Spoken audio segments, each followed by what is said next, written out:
taliska ciidanka dabdamiska qaranka Soomaaliland ayaa faahfaahin ka bixiyay gurmadkii samata bixinta ahaa ee ka galeen dabkii ka kacay magaalada ganacsiyeedka Togwajaale halkaas oo ciidanka dabdamiska Soomaaliland ka geystay gurmad ballaadhan oo ku badbaadiyeen hanti badan oo taalay suuqa dabku ka kacay ee degmada Togwajaale taliye ku-xigeenka ciidanka dabdamiska qaranka Soomaaliland Cabdixamiid Faarax Idle iyo agaasimaha fulinta ee ciidanka dabdamiska qaranka Soomaaliland Cabdilqaadir Cumar Xashiib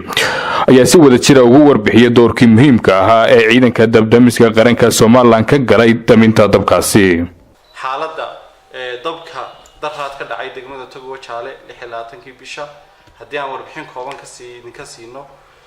ogaalkayo dabkaasi markii aan qiyaasta eegno xilligii uu bilaabmay iyo sidii uu ku bilaabmay waxa aan oran karnaa 2:45 ilaa ku dhawaad 3 habeenimo ayuu dabkaasi bilaabmay waxaan uu ka bilaabmay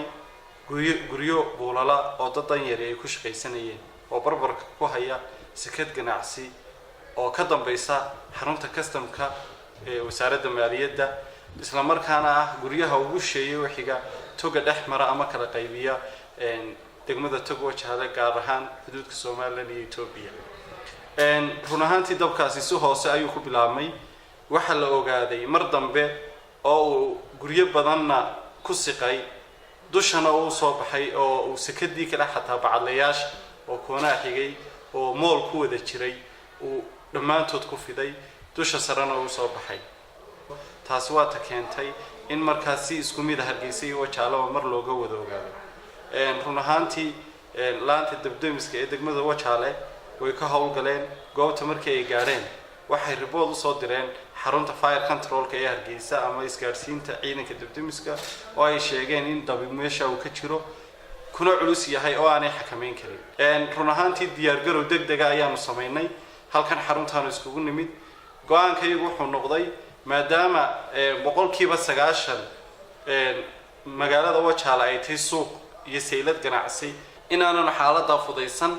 si kastoo ay tayba hadii la baqtiyo iyo hadii kalaba inaanu gurmad ku dhaqaaqno ilaahay ma hadii waxa go'aankaygu noqday halkan taliskaan ku gaarnay inaanu kaga baxno 3 gaari oo midibooyatay iyo 2 gaadiid oo dabdamis oo kuwa fudfudud ay dheereeya sidoo kale ciidanka dabdamiska ee Boorama oo aanu bidaynay inay nooga dhow yihiin Wajaale iyagana waxaan go'aan ku siinay oo aanu ku soo amarnay inay ka soo baxaan Boorama oo ay soo gurmadaan agaasimaha fulinta ee ciidanka dabdamiska qaranka Soomaaliland ayaa sheegay in daminta dabkaasi qaadatay muddo dhan 12 saacadood iyo badh iyadoo hawlgalka dabkaasi ay ka qayb galeen ciidan tiradoodu dhan tahay 102 xubnood iyo gaadiidkoodii oo ka soo kala gurmaday degmada Wajaale iyo magaalooyinka Boorama iyo Hargeysa isla markaasina ay dhaawacyo kala duwan ka soo gaadheen 18 xubnood oo kamid ah ciidanka dabdamiska qaranka Soomaaliland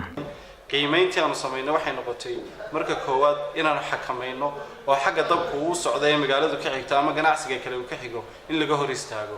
marka kadibna dabka si fudud loola dagaalamo oo laga daba tago waxa noo suurta gashay dabka in la xakameeyo lagu gabagabeeyo hawshaasi waxay nagu qaadatay 12 saacadood iyo badh 3 iyo badhkii galabnimo ayuu ciidanku ka soo farxashay kana soo dhamaaday guud ahaanba ciidanka dabdamiska ee hawlgalkaasi ka hawlgalay waxay ahaayeen 102 xubnood wax khasaare ama dhaawac fudud oo xubnaha ciidanka dabdamiska soo gaaray 18 xubnood buu noqdeen taliye ku-xigeenka ciidanka dabdamiska qaranka Soomaaliland Cabdixamiid Faarax Idle ayaa uga mahadnaqay cid kasta oo ka qayb gashay gurmadka dabkaasi waxaan halkan aan idinka soo gudbinaynaa dhacdadii aafadii dabka ahayd ee ka dhacday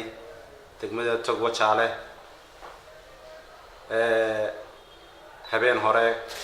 aanu uga gurmanay magaalada Hargeysa iyo magaalada Boorame ciidanka dabdamiska Wajaale dhammaan aan isugu tagnay halkaasi waxaan doonayaa in halkan